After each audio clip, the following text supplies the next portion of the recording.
Assalamu alaikum students, my name is Sarwar Siddiq and today we are going to talk about reciprocal pronouns.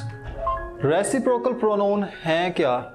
जब भी दो या इनसे ज़्यादा लोग आपस में एट अ टाइम बात कर रहे हो, कोई भी एक्शन परफॉर्म कर रहे हो, लड़ रहे हो, झगड़ रहे हो, कोई भी एक दूसरे को कुछ कह रहे हो, उनके लिए जो प्रोनाउन हम यूज़ करते हैं वो है हमारे पास रेसिप्रोकल प्रोनाउन।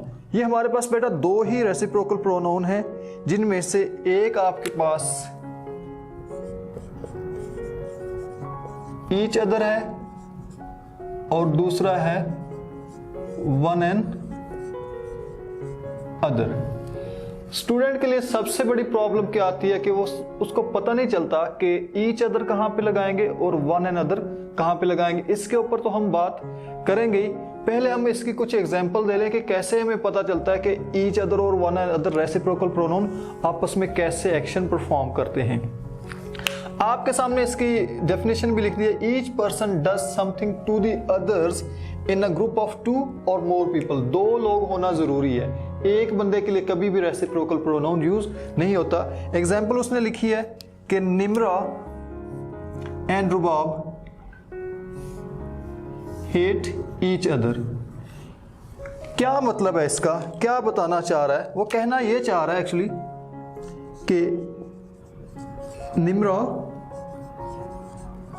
हेट्स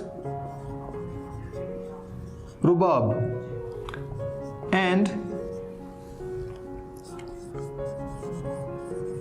रुबाब हेट्स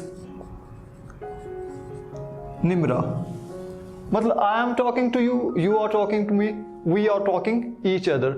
इस तरह से ये मतलब दो सेंटेंसेस को हमने एक सेंटेंस की शक्ल दे दी। आए हम पॉइंट वन के ऊपर बात करते हैं, जिसके ऊपर मैंने कहा थे वन एंड अदर और ईच अदर का मीनिंग तो सेम होता है, मीनिंग सेम होता है, लेकिन इनका एक्शन जो है वो according to the entities change होता रहेगा। One another is used for more than two individuals। तो इसका मतलब है कि जो each other होगा वो two individuals के लिए होगा, अगर one another more than two individuals और many people, और one another और each other के सेम मीनिंग होते हैं। अगर मैं यहां पर एक एग्जांपल दूं आपको कि 10 students were blaming each other or one and other. Now look, how many students are there? 10 students. It means that we can say these students are more than two individuals, so that's why we are going to apply one and other as a reciprocal pronoun. Let's have another example.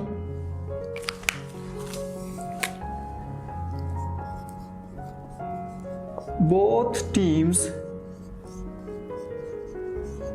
played hard against each other या फिर one and other.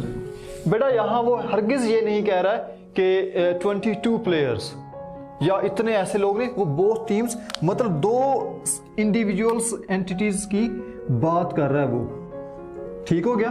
तो यहां पर फिर one and other की बजाय हम each other लगाएंगे, जैसे कि हमने पहले एक एग्जांपल दी, उसमें हमने बात की। अगला पॉइंट हमारे पास ये है कि वो कहता है reflexive pronouns differs in meanings from reciprocal pronoun. ये अक्सर स्टूडेंट ऐसा ही समझते हैं कि शायद उनके पास जो रेसिप्रोकल प्रोनाउन है वो रिफ्लेक्सिव प्रोनाउन से मिलता जुलता है। क्या बात कहना चाह रहा है, इसकी एक एग्जाम्पल लिखते हैं हम, आपको आइडिया क्लियर हो जाएगा। Tayyab and Haseeb admired themselves दूसरी एग्जाम्पल लिख देते हैं इसकी, तैयब एंड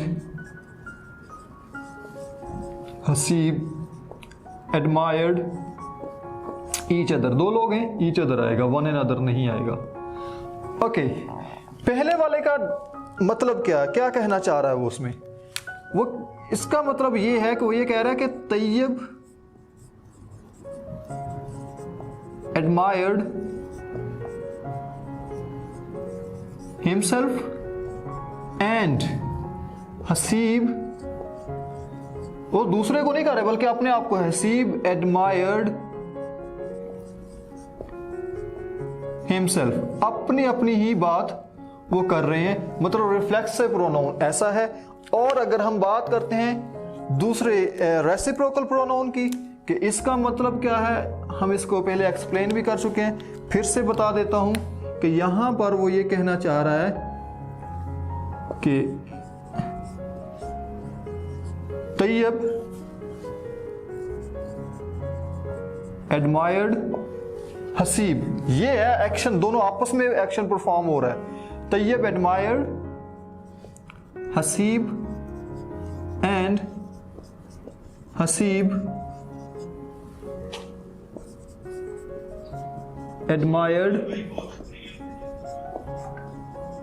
तैयब। तैयब और हसीब का हमने एच कैपिटल, इसका एच कैपिटल, इसका टी कैपिटल लिखा है क्योंकि ये प्रॉपर नाउन है, ये जहन में याद रखिए। लास्ट पॉइंट हम डिस्कस करने लगे हैं बेटा, रेसिप्रोकल प्रोनाउन का प्लूरल नहीं होता, उससे पहले उसके साथ जो लगा हुआ डिटर्मिनर है वो बेशक प्लूरल हो, लेकिन इसका रेसिप्रोकल कभी भी प्लूरल नहीं होगा। एग्जाम्पल लिखते हैं इसकी,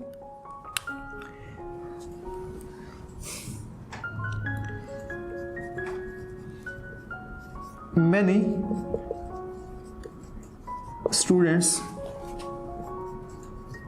were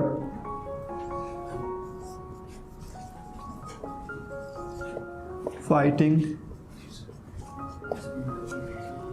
अब each other की बजाय सॉरी वन एंड अदर्स, क्योंकि ज्यादा हैं दो से,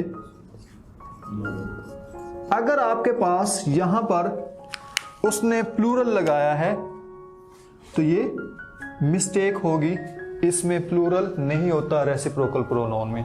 स्टूडेंट इस तरह से बाकी भी हम प्रोनाउन, लास्ट हमारा रह गया इंट्रोगेटिव प्रोनाउन, उसके ऊपर इंशाल्लाह हम जल्द बात करेंगे, और हमारा प्रोनाउन का यूं सारे ही टाइप्स के ऊपर हमने बात कर ली और बड़ी डिटेल में। अस्सलाम वालेकुम, थैंक यू।